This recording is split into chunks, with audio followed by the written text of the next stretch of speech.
Hello viewers, welcome to this video. In this video we're going to be looking at how to use KOPS to provision a Kubernetes cluster in Google Cloud Platform. I've done a few videos on KOPS, but those videos were around creating clusters in AWS but not in GCP. So KOPS is originally designed for AWS, but it also supports creating clusters in Google Cloud and in Microsoft Azure Cloud. So I've logged into my Google Cloud Platform account here on the browser, and I'm also going to search YouTube for KOPS. Alright, so that will bring up my KOPS related video that I've done previously. So KOPS part 1, 2, 3 and 4. So these were around AWS related. Alright, so how to create cluster in AWS using KOPS, how to upgrade your Kubernetes cluster, how to add or remove nodes, scale up or scale down your Kubernetes cluster, deleting Kubernetes cluster, and so on. But all these 4 videos were around the AWS cloud but not GCP. So I just wanted to give it a try of how it looks or how it feels like using KOPS to create a cluster in GCP. So that's what this video is about. I'm just going to do one video on GCP, but basically you can follow these 4 videos. The process of upgrading the cluster, scaling the cluster is all going to be the same. Alright, so let's get started. Alright, I'm going to follow the documentation in the GitHub for KOPS GitHub. If I go in there and I'm going to go to the getting started page here and for deploying to GCE. Alright, so basically you need 3 things. One is KOPS binary. I've already got KOPS. Which KOPS? Yeah, I've got it under opt bin in my home directory. KOPS version. So I've got version 1.17.0. So you need to have KOPS, you need to have kubectl. I've got kubectl and also GCloud. I've got GCloud. I've got GSutil. GSutil, if I type it correctly. Yes. So in this video we will be using GCloud to interact with our Google Cloud account, and GSutil, which is a tool we use to create buckets, remove buckets, interact with Google Cloud Storage. So basically you need to have Google Cloud SDK installed. So the 3 requirements are: you need to have KOPS binary. So if you want to install KOPS, basically click on this link, and then down here for Linux, the first command is just downloading the binary, then you're setting the executable permission, and then you are moving it under user local bin. Alright, so that's KOPS.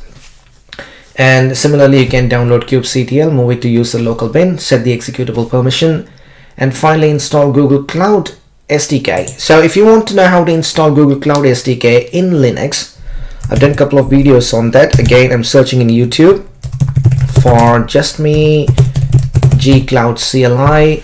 So this video here, Cube 27 GKE1, was done about a year ago.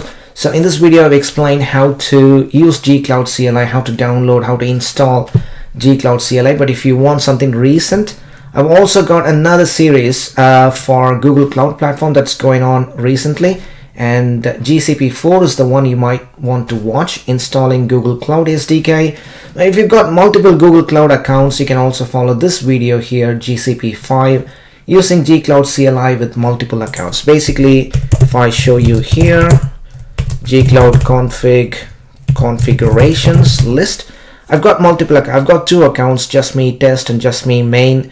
And just me main is set to true, so that's the account that I'm using for this video. So basically if you want to know more about GCloud, you can watch these 2 or 3 videos. Alright, so going back to the documentation, what we are going to do now is basically just make sure your GCloud is working. For example, run this command, GCloud compute zones list. Yep, that's working fine.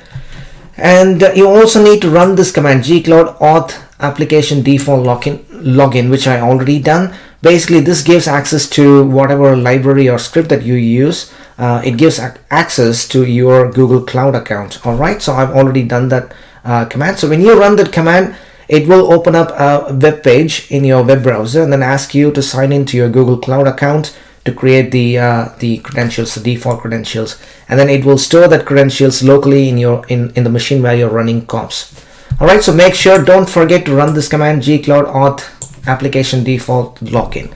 All right, so now the first step is to create a Google Cloud Storage bucket. So that's where KOPS is going to store the state file. So whenever KOPS creates a cluster, it stores the state of the current state of the cluster in a state file, which is stored in this bucket. All right, so that's very important. So whenever you update your cluster, whenever you make changes to your cluster, the changes are recorded in the state file. And if there is any deviation from the state file to the actual cluster that's in your cloud, so KOPS basically verifies the difference that's recorded in the state file and that's there in the live cloud. All right, so we need to create a bucket. Okay, so let me move this to workspace 1. All right, so you need to use the gsutil command. If I do gsutil list, it's going to show me the list of buckets that I've got. All right, so I don't have any buckets. The first thing is I'm going to create a bucket. gsutil make bucket -l. I'm specifying a location. I want to create the storage bucket in Europe West 2, and I'm giving it a name. This name has to be unique. If you give a name, just a random name, make sure that it is unique, otherwise you'll get an error. Okay, so we are creating our bucket, and if I run the list command again, yes, so now we have got the bucket. All right, so before creating the cluster, let's also export this variable. Export KOPS state store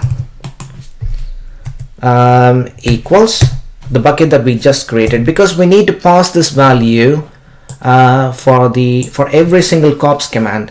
So it makes sense to export this as a variable and then use that variable in all the commands. Okay, so before creating the cluster, I just want to show you the state of my Google Cloud account. So I don't have any virtual machine instances, and I can also do that from here. GCloud compute instances list. I don't have any virtual machine. GCloud compute instance groups list. So basically KOPS is going to create instance group. That's how it's going to manage the instances. Say for example, the master, for all the master nodes, it's going to create an instance group for master, and it's going to create a separate instance group for worker nodes, and then the instance group will be responsible for creating all the instances, whether it's worker instance or master instance.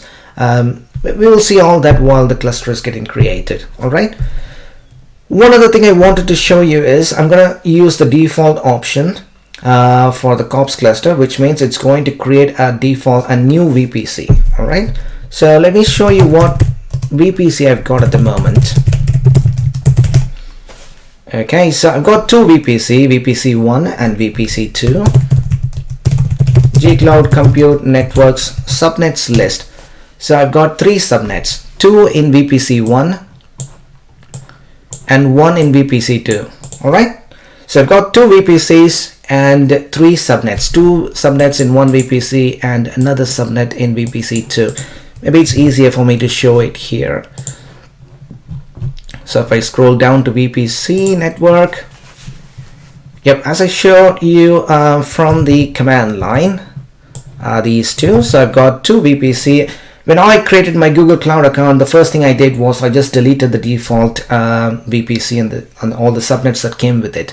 And then I created my own VPC, 2 VPCs, and then in VPC1 I created 2 subnets, one in Europe and one in US, and in VPC2 I have just 1 subnet. So what KOPS is going to do is it's not going to use any of these VPCs or subnets. It's going to create a new VPC, and then it's going to create subnets under that, and then it will use that. Although it's possible, maybe in a different video I will do that, you can tell KOPS to use an existing VPC and subnets, which I'm not going to do in this video. All right, so just make a note of my VPCs. I've got 2 VPC and I've got 3 subnets, but once I create the KOPS cluster, it will create additional VPC and subnets. Let's also take a look at the firewall rules that I've got.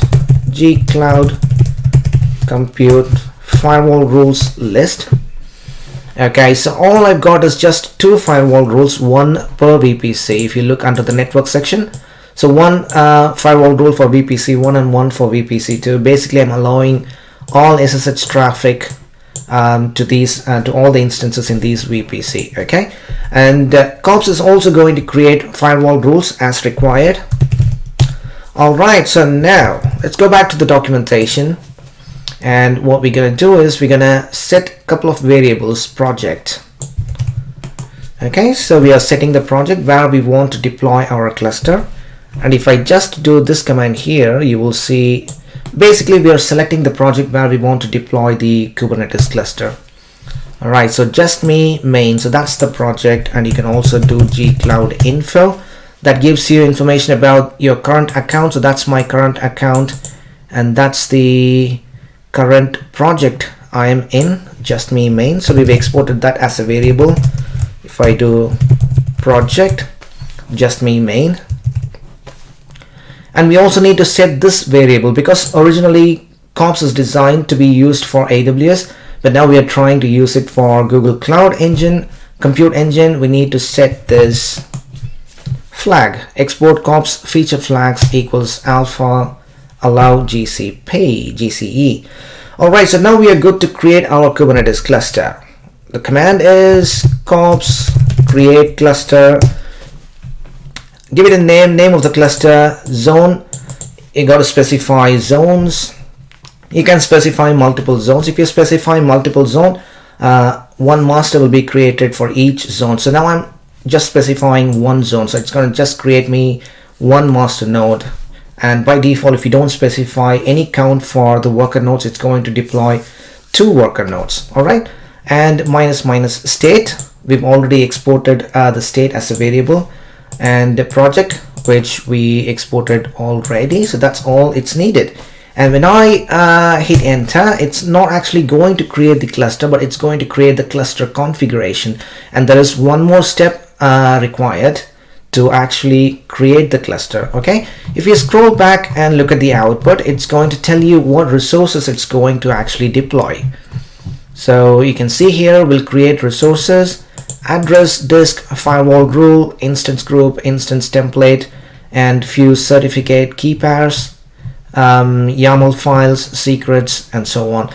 So basically it's going to create all these resources, but it hasn't done anything yet. And if you do GCloud compute instances list, we don't have any instances. Okay, so we can also do KOPS get cluster.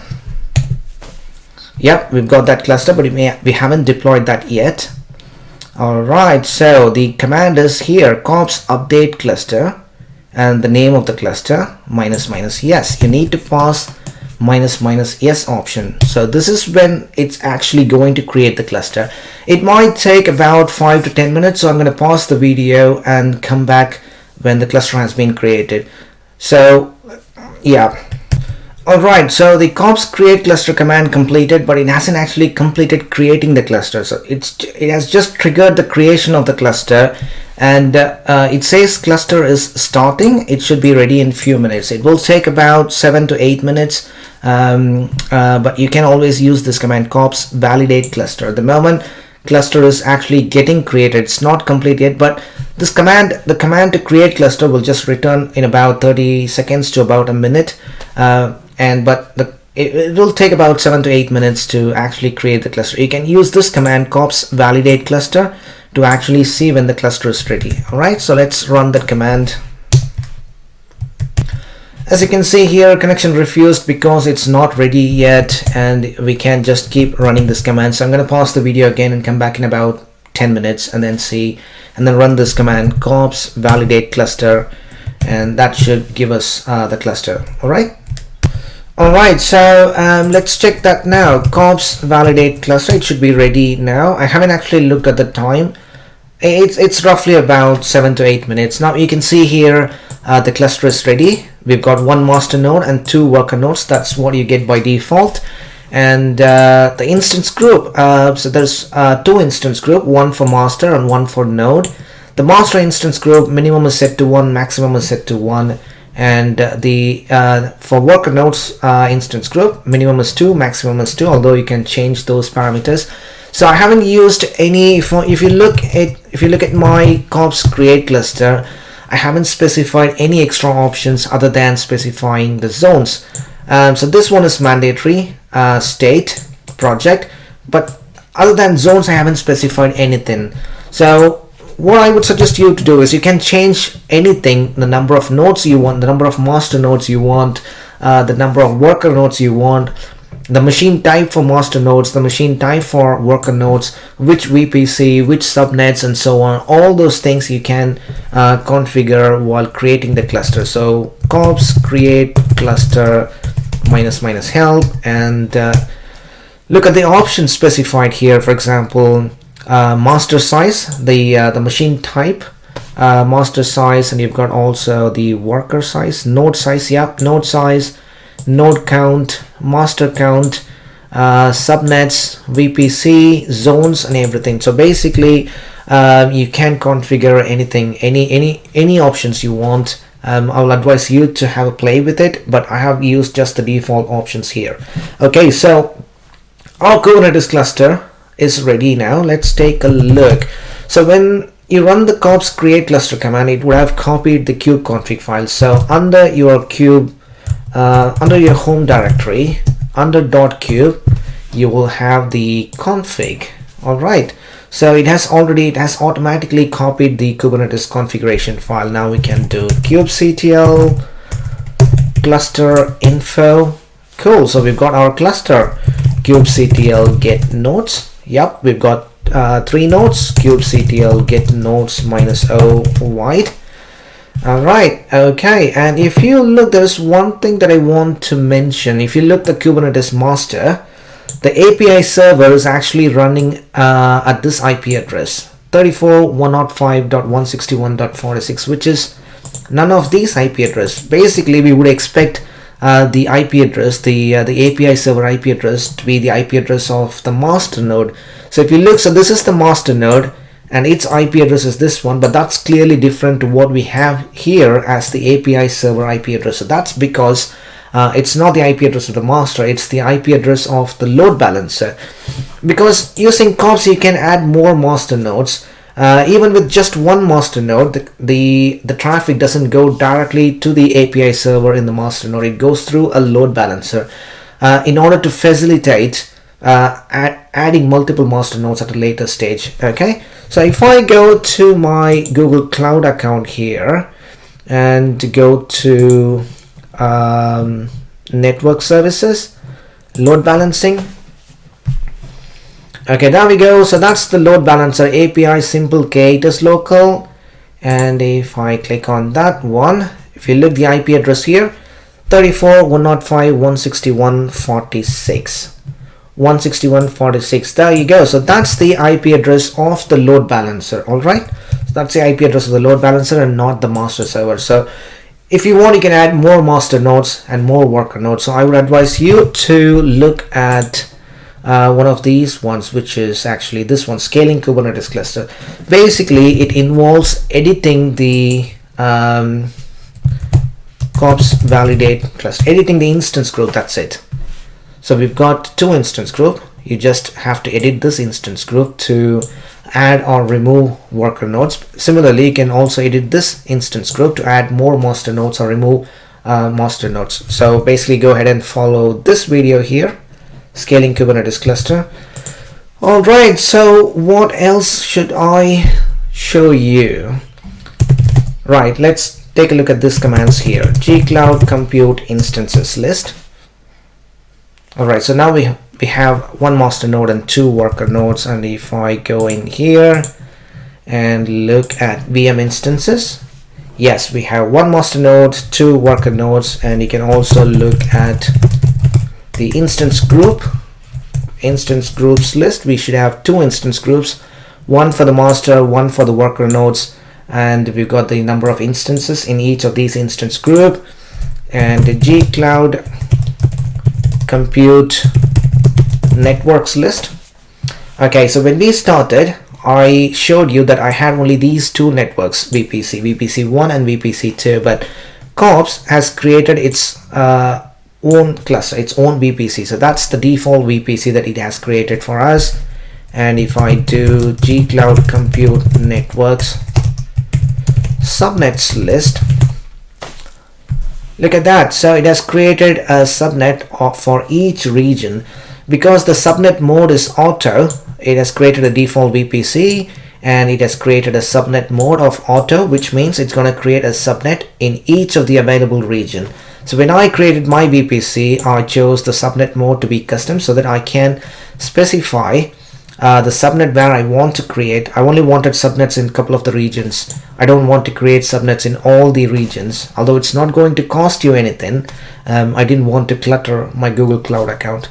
Alright, so it has created a VPC and subnets. It did use my existing VPC, but in a later video I might try and show you how you can use your existing VPC and subnets while creating the cluster.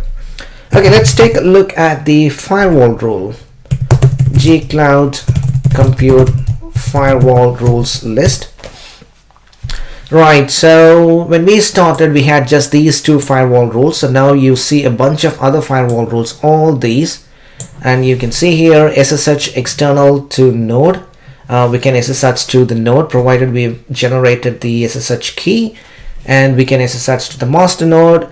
Node port, you can see the ports are allowed. When you create a service of type node port, it's already allowed from 30,000 to 32,767 on the worker nodes.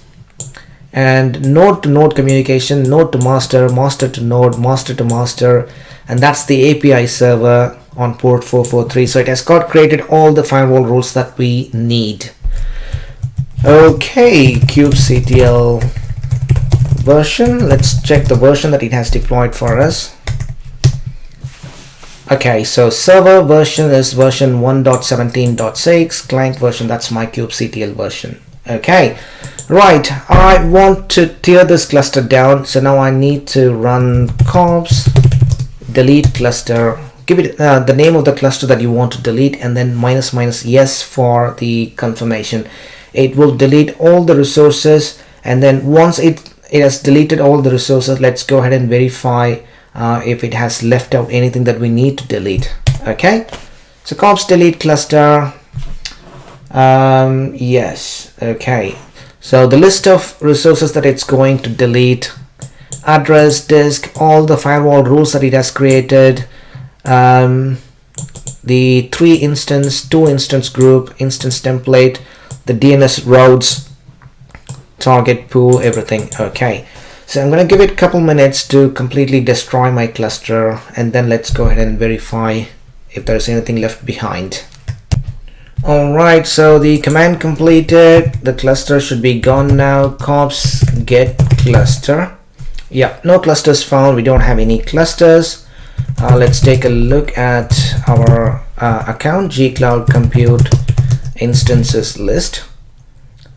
Okay, so we don't have any instances. All the 3 instances have been deleted. GCloud compute instance groups, managed instance group, we don't have any managed instance group. That's good. GCloud compute firewall rules. Cool, so we are back to those 2 firewalls that I had previously. It has deleted all the firewall rules that it has created. Okay, GCloud compute networks list. Alright, so the thing it has left behind is it hasn't actually deleted the VPC that it has created. Okay, GCloud compute networks subnets list, and we've got all the subnets as well. So, well, if you want, you can delete these. It's not going to cost you anything, but for completeness sake, I am just going to delete this as well. GCloud compute networks delete default, the name of the network that I want to delete, default, and then confirm yes. Alright, so that's gone. GCloud compute networks list. Yeah, we're back to those 2 networks. GCloud compute networks subnets list. Cool, back to 3 subnets that I had previously. Alright, so we've completely deleted the cluster that we created, and if you've got a new Google Cloud account, it wouldn't cost you anything because you might be using your free credits. I'm still using my free credits, but if you if you have exhausted your free credits already, or if you are over 12 months since you created your Google Cloud account, exploring this cluster using KOPS might cost you a little bit, so make sure to tear this down completely once you learn how to do it. And one other thing we need to do is we need to delete the bucket that we actually stored, gsutil list. We created this bucket to store the state of the cluster. Let's take a look at the bucket. Okay, gsutil ls kops state store. Do we have anything in this bucket actually? No, it has actually deleted the state store. gsutil ls. Now the bucket is actually empty. When we issued the KOPS delete cluster, it also deleted the KOPS state store. It makes sense. Yeah. All right. So gsutil remove bucket and remove the bucket. gsutil list buckets. We don't have any buckets. Cool. So that's all. Oh, finally, we also need to check one thing. We forgot to check one thing. So if I refresh, the instances will be gone. And let's go ahead and check whether it has deleted the load balancer. Network services, load balancing. Cool. Yeah, that's something I also wanted to check. Okay, as you can see here, I'm still on my free credit. Alright, that's all I wanted to show you in this video. Hope you found this video useful. Make sure to subscribe for more videos.